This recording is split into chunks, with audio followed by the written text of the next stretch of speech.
Hello everybody, Rechief here. We're moving on to a new game today. It's one of my absolute favorite games in the entire world. I am most definitely a lover of strategy RPGs, especially tactics-style strategy RPGs like Disgaea, Final Fantasy Tactics, Tactics Ogre, that kind of thing. And this series, the Fire Emblem series. And out of the Fire Emblem games that I've had the privilege to play, which is mostly the ones for the Gameboy Advance, and one for the DS. Oh, and the one for the GameCube. Anyway, the point is, out of the Fire Emblem games I've played, this is most certainly my favorite. Let's play Fire Emblem the Sacred Stones. Now, there are going to be some changes compared to the sort of formatting that I was doing for Let's Play Dexterity. First of all, the videos are going to be longer. I am going to be playing on difficult mode, by the way. Not because I'm like super hardcore or whatever, but just because I've beaten it on normal before, and figured I might as well go for a challenge. Here we go. Saying right, yes, changes in formatting. First of all, these videos are going to be longer. I don't know exactly how much longer yet, but they will be longer than 10 or 15 minutes. Somewhere between 20 and 30, I'm going to say. Honestly, it'll probably depend on just how much stuff I want to include. This is most definitely a longer game than Dexterity. And because of the way that I like to play games in the Fire Emblem series, it's going to take me even longer than probably most people. Basically, in Fire Emblem, you're able to recruit a lot of different characters, and when those characters die in battle, they're just gone, like forever. There's no way to get them back unless you restart the mission you were on. So, I'm kind of a completionist, you know. I like to 100% games whenever I can. And therefore, basically, whenever I'm in a mission and one of my characters dies, I am going to be starting that mission over. Now, obviously, I'm not going to leave every second of every mission in, because that would just be exhausting and disheartening to watch, especially later on, because later on the game gets extraordinarily, like, nail-bitingly difficult. In particular, there is a mission toward the end of the game where, when I was first playing through this, I must have had to restart it 40 times, not even kidding. It is just, you know, it's not an easy game. So, I will hopefully be doing some sort of rudimentary editing. My plan is that I'm going to show the first attempt of any given mission all the way through, the last successful attempt of any given mission all the way through, and then the rest of the attempts will be cut down into sort of a clip show or a montage where I'm just showing off the ways I died, like the different ways that I died, or that I wound up killing one of my characters. I actually was planning on using some software called Lightworks for that. I think that's what it's called, yeah. But unfortunately, I'm having some problems. I bought a license for it because otherwise you cannot import and edit MP4 files, which all my videos are MP4 files, because I guess that's how Open Broadcaster software records things. Anyway, I bought this license, I tried to activate it, and it would say the license had been successfully activated, but I would still basically be using sort of the free version, which is, you know, I mean, it's pretty solid if you are not editing MP4 files, but I was, because it cannot import, like the free version doesn't import MP4s. So anyway, the point is, I got this license, it was not activating correctly, and then I guess I tried reactivating it in different ways so many times that I ran out of activations. So the point of all this is that I emailed tech support, I'm gonna see what's going on there. Fascinating commentary, I know. But yeah, gonna be learning some editing, I guess. Really just cutting and splicing and whatever. Things that would be kind of difficult to do with YouTube's in-house editor, which is nice in a pinch, but like not super great. I don't anticipate having to do a lot of initial editing, because hopefully I won't be losing too badly at first. I know some of the earlier missions pretty well, have not done some of the later missions in quite some time, so that's really when I anticipate kind of starting to get some deaths in there. So anyway, here we are in the capital of Renai. I'm assuming it's Renai. It could very well be René's, but I don't know. Renai sounds kind of cool in French, I thought, and that's just how I've been pronouncing it forever, since pretty much the dawn of time, or since this game came out.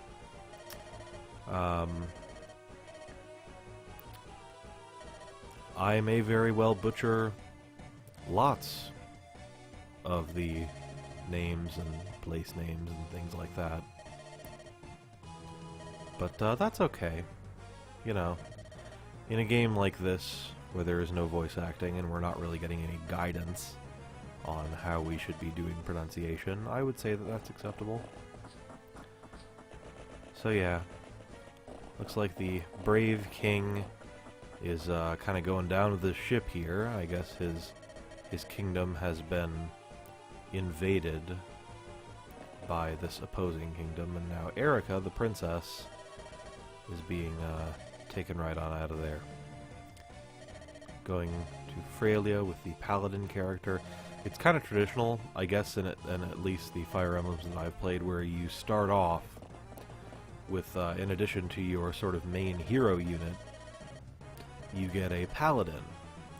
And the paladin is always really powerful in the early game, but generally doesn't have super great, like, stat growth, basically. Like, he kind of plateaus, he or she, I should say, in the GameCube version. And, it's generally not advisable to let them be kind of like, to let them feed, if you will, on too much experience. Because, you want to kind of reserve that for the characters that are going to be better off later in the game. There's a lot of planning, kind of long-term planning involved in playing Fire Emblem well, I guess. You have to ensure that the distribution of experience is pretty even among your party, because units only get experience when they either are hit by, like, when they participate in battle or when they kill an enemy, and killing is what gets you a lot of XP. And because of that, if you wind up having, like, just a couple of units, or even just one unit that's kind of soaking up all the XP, the rest of your party is not going to be doing so well. They're not going to be, they're not going to have the kind of experience and levels and whatnot that they're going to need in order for you to get through some of the later stages. And later on, at first it'll seem like, okay, whatever, we're only using, like, 6 or 8 units per battle, but later on the battles get pretty big. And, you have to have, like, a decently sized, equipped, and trained army if you're going to be able to get through fights without lots of deaths. Since we don't want any deaths, that's, like, doubly important for me. I will eventually be able to speed up the text, so I don't have to keep skipping through it like this. It'll make it a little less awkward.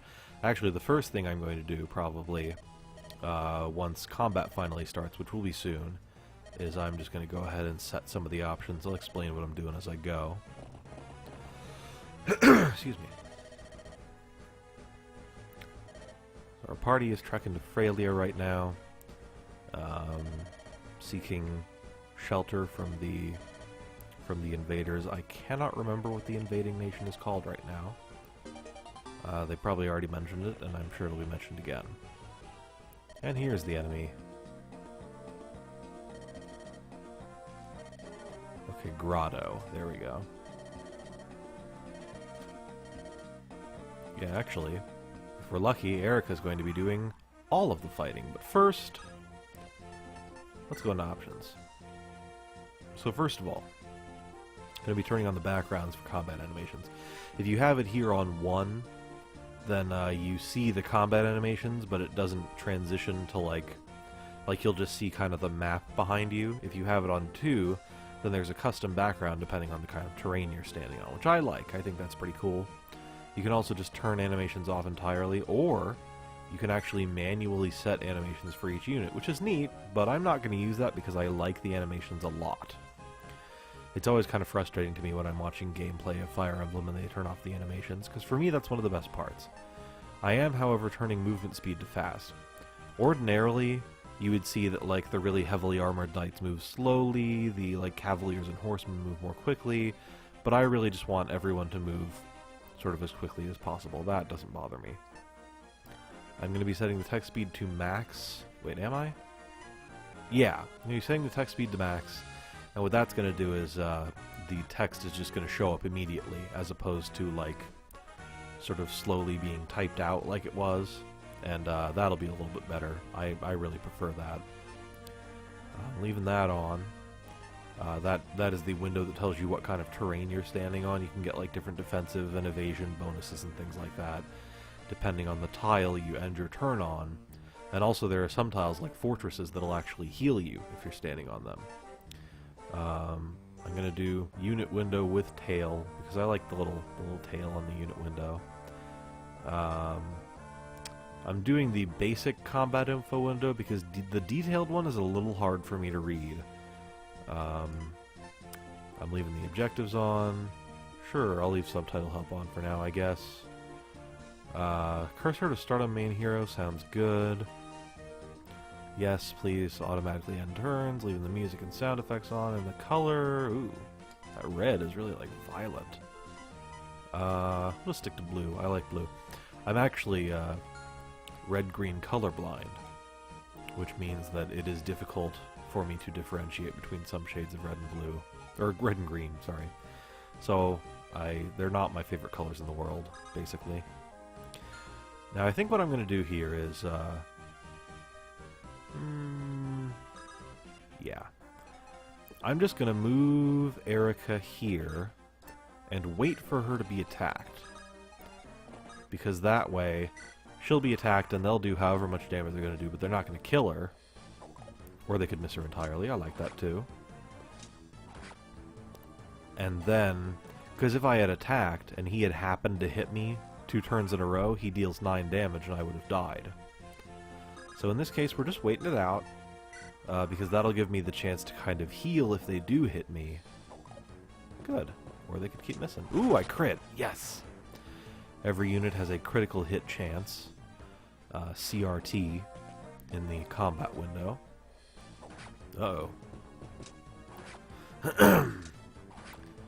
Some units have higher crit chances than others, obviously. Like you can see that Erica has a much better crit chance than the soldier. You get units later called Myrmidons, and they can eventually sort of class change or evolve or what have you into sword masters, and they're kind of crit specialists. Probably the crit specialists of the game, except for maybe assassins. But anyway, I'm getting ahead of myself. The point is, you can get up to, if you have the right kind of equipment and units and whatnot, you can make it so that you're critting half the time, which is nice. Whenever you critically hit in Fire Emblem, you do, I believe, 3 times the damage that you would otherwise do, which is great.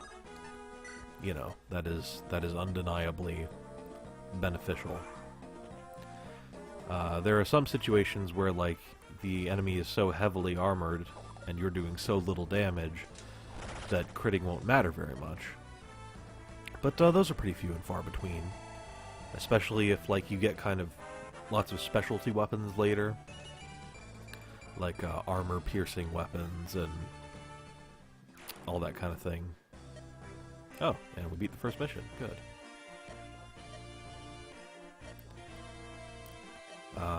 Really, a lot of this game, a lot of the strategy in this game is choosing correctly the kind of weapon that you ought to use. And that goes for the more advanced things like you know, this enemy has lots of armor, should I be using like a sword that's gonna pierce that armor?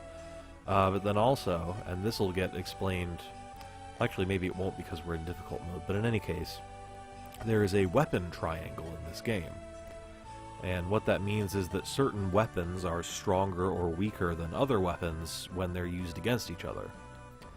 And that's kind of a popular sort of mechanic within this series and in a couple of other games. Like Yggdra Union also has, well, more like a huge weapon, I don't know, polygram, like, it's really confusing in that game. But in this game, it's really simple. You have swords, lances, and axes for your melee weapons. And it's kind of like rock, paper, scissors. Swords beat axes, axes beat lances, lances beat swords. Don't ask me how, you know, that would work in real life or whatever, because, you know, it's a game. It's all good, but that is incredibly important to remember. Like, if you are controlling a unit that has axes, and you fight a sword unit, you're going to be missing more often, they're going to be hitting you more often. It does seem to generally affect hit chance. And then there are some other things too, like one of the units, I think the one that just that we were just talking to inside the building. Oh, that's another crit. Love that animation. There are flying units like Pegasus Knights, I think they're called, and yeah, like she on the right is a Pegasus Knight, although we don't know that yet. But they're weak to bows. Like, if an archer manages to target a Pegasus Knight, they're pretty much just completely screwed. And then there's dragon units, which are weak to magic, I think. And then there's a separate weapon triangle for magic, which I will explain later. Anyway, the point is, combat gets pretty deep as you go. They managed to start it off by keeping it relatively simple, which is good. So here we are. We're on the second mission. This is probably the last one that I'm going to do for this video. And then we will see what happens after that. Well, I'll end the video after that, and then we'll see what happens in the next episode.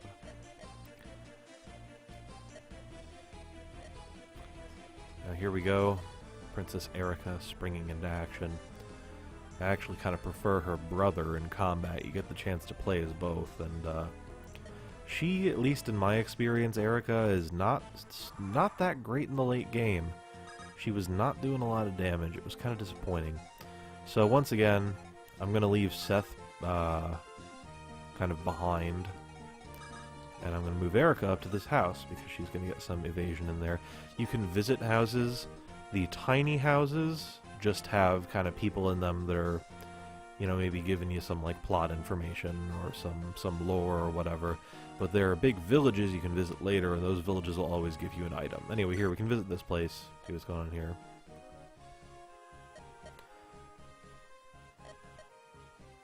Ah, see, okay, he's giving you a little gameplay info. As long as you are on a castle gate, as he said, you heal some HP and you get a defense boost. So here we go.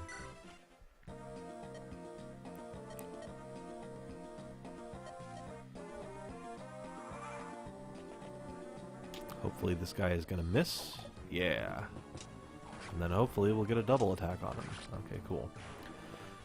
If you are faster than the enemy that you're attacking to a certain degree, you get to attack twice in one turn. Of course, the same is also true for the enemy. If you march like a really big unit up against a unit that is really agile, that unit's probably going to get to attack you twice, where you're only going to get to attack that unit once. Now that's not so bad if you have a unit that is very, very well armored, but it can be, it can definitely be a pain in certain situations. So here we have two new units, Franz, and whatever that guy's name is. I forget. Let's find out. Gilliam. Yes, Franz and Gilliam. Franz gets pretty great later on. Gilliam is also fine, I guess.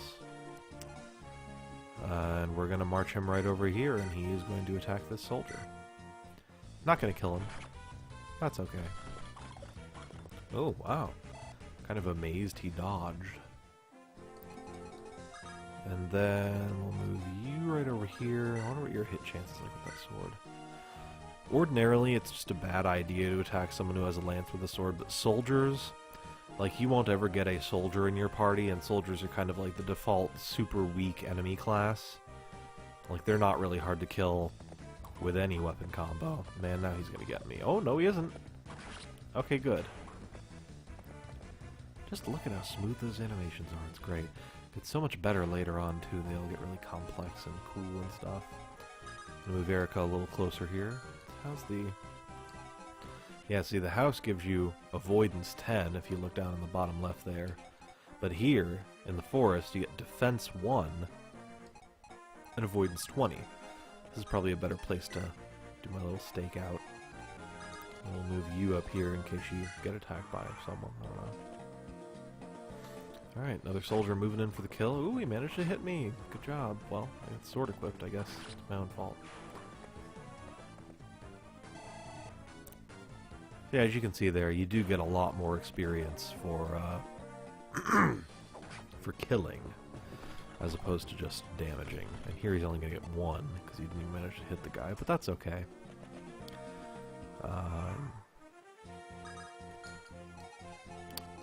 Let's have you go up here. The rapier, by the way, is a special sword that I think only Erica gets. Maybe you're able to buy it later. I don't remember. But it's a little bit better than like the iron sword, for instance. I think it probably has a higher crit chance and better accuracy or something to that effect. I'm not super knowledgeable about the, like, all the internal workings of this game. Like, I'm not someone who can quote stats at you or whatever. But I have kind of just, I more or less know what I'm talking about. let's put it that way. Alright, let's see what the enemy's gonna do. Oh, wow. More moves than I thought. You can always check and see, of course, exactly how far any given enemy can move and attack. All you have to do is go right up to it, like I'm going to, in a second, so as Gilliam heals. And then you just hit A. And you can see the blue is how far he can move, and the red is his attack range. So right now, he can attack everyone around him, which is why I'm going to finish him off, with Franz. Because, sure. And yes, I'm using the sword. I want to double check. Bam! He gone. Let's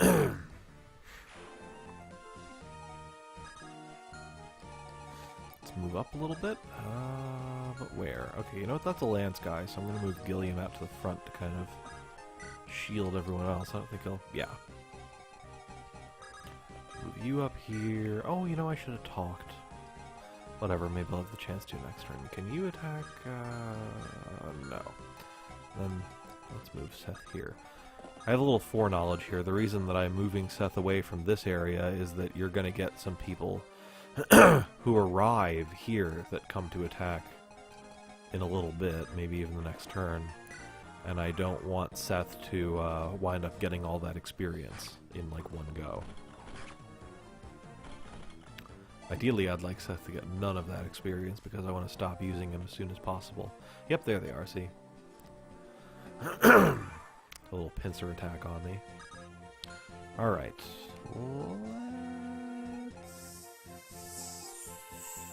Let's do this. Gotcha.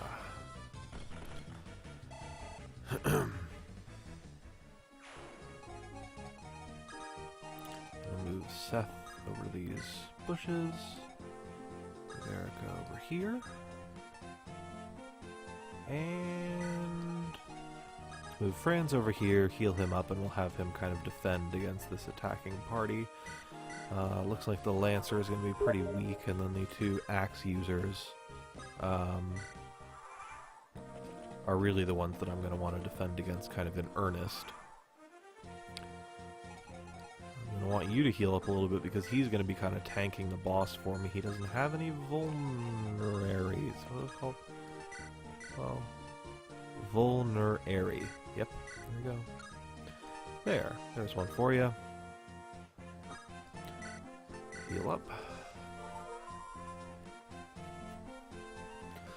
And then everyone else can just wait. Miss. Good. The hit chance for enemies can be a little deceptive sometimes. Like, you'll think there's no way that with a 28% hit chance, you know, he's going to hit me. But there are a lot of times where I've been, you know, surprised by an enemy's accuracy, I guess you could say. Yeah, see, the soldiers aren't too bad. Even if you're using completely the wrong weapon combo.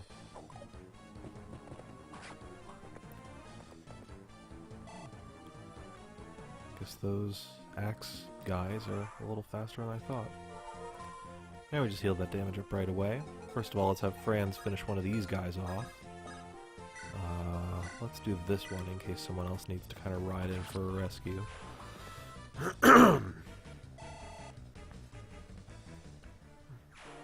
we go. Now, what I could do, let me see what that would be like. Because the rapier does some armor piercy type things.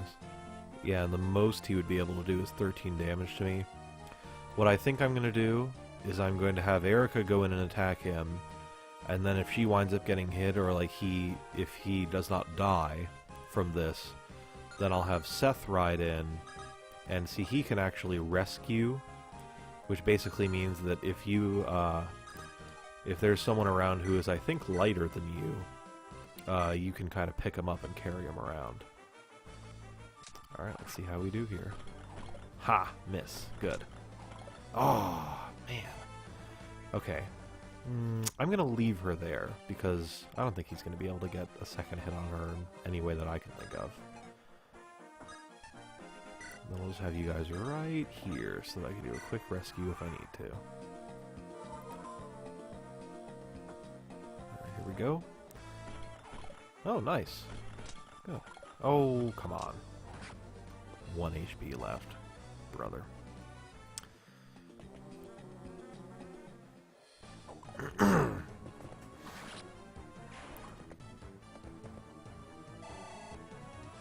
Nice. Cool, level 3. Once I believe you get up to level 10, you will have the chance to change your unit's classes. Not to anything you want, like in Final Fantasy Tactics or what have you, but basically, you can kind of upgrade your units into new, more powerful units.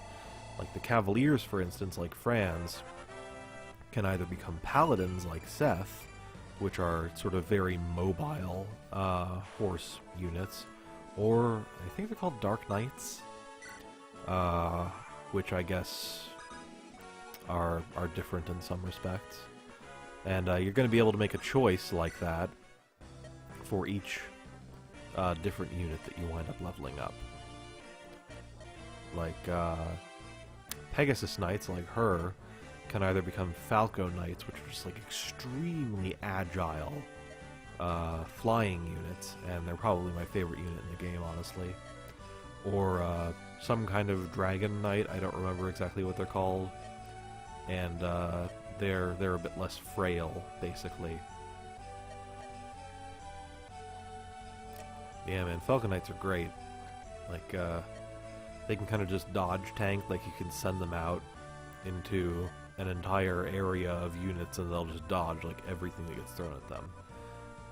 Plus, they're so fast that they almost universally double attack. And if you give them like a killer lance, which enhances your crit chance, then they'll often critically hit, which is great. So, that's the end of Mission 2. I'm going to go through the story stuff, and then we'll end the episode after that.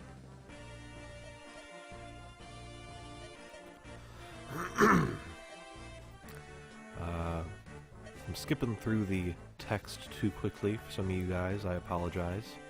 I guess you can just go ahead and, like, pause.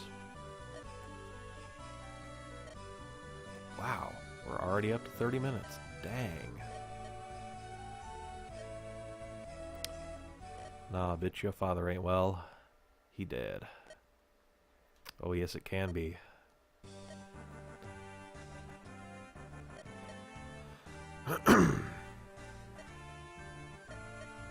She looks oddly serene considering she just found out her father is dead.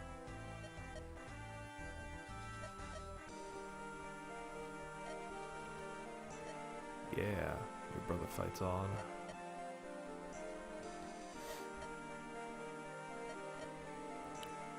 Brother's cool. I like him.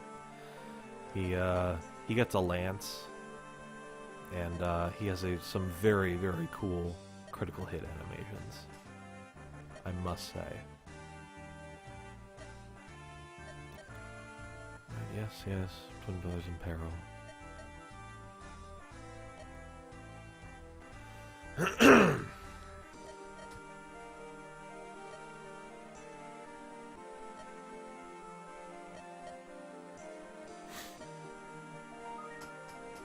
was my phone, if you heard that. Got a text from someone.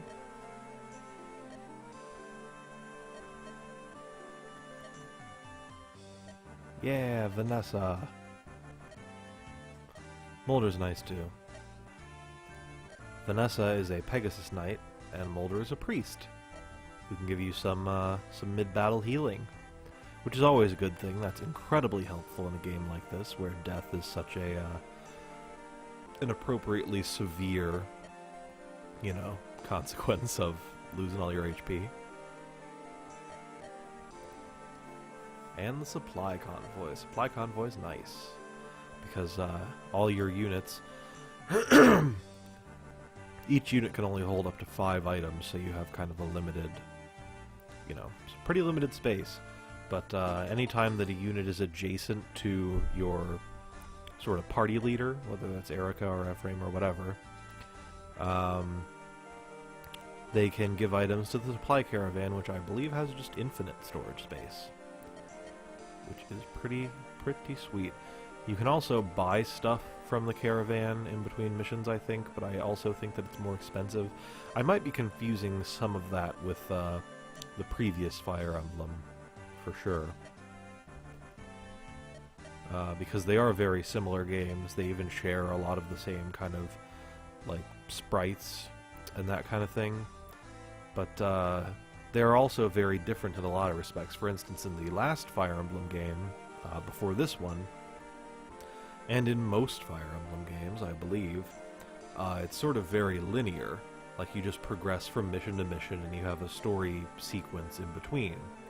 In this Fire Emblem, you get a world map, which is awesome. It's really, really great. So here it is, as you can see. And you can kind of wander around, like I can go back to Border Mulan if I wanted to, although I can't do anything there. And, later on you'll get, optional battles and even optional dungeons, which are really cool. And those are great places to just kind of go and, grind if you feel as though you're not really up to snuff. Although all your equipment has durability in this game, and you can kind of wear that down very quickly if you're not careful. In any case, that's going to be the end of Episode 1. This has been Rechief. Thank you for joining me for the first episode of Let's Play... let's try that again. Fire Emblem: The Sacred Stones. See you